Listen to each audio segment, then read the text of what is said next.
As the last ghostly dancer dissolved into a whisper of ash, the grand doors of the manor swung shut, not with a slam, but with a soft, final click. It was the sound of a decision made long ago, a fate sealed. The woman standing beside me held a single candle, its flame now sputtering, wax spilling onto the floorboards like the last grains of sand in an hourglass. Time itself felt like it was breaking its seal, the past bleeding into the present. She reached out, her fingers brushing against mine.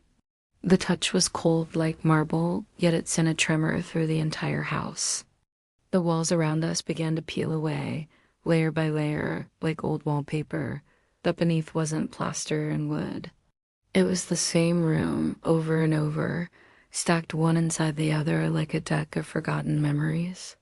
Each layer was a different era, a different moment in time, yet always this same space. We walked down a long, dark corridor that seemed to stretch into infinity. Portraits lined the walls, their gilded frames tarnished with age. I peered closer, and a chill snaked its way up my spine. Every single portrait, from the stern-faced gentleman in a Victorian cravat to the smiling young man in a roaring 20s suit, bore my face. Each one had a different name engraved on a small brass plaque beneath it. Names I didn't recognize, yet felt a disturbing echo of familiarity. Who were these men? Who was I? We stopped before a large, mist-covered window overlooking a desolate garden. The woman turned to me, her eyes holding the deep, sorrowful wisdom of centuries. Her voice when she spoke was a trembling whisper, fragile as spun glass. She told me how she had died. Right here, in this very house. She had waited from dusk until dawn for a man who had sworn on his life that he would return for her. He never did. She had waited through the long, lonely years, her hope fading with the morning mist until her heart simply gave out. A grandfather clock in the hall began to chime, its deep, resonant tones counting down the final moments to midnight.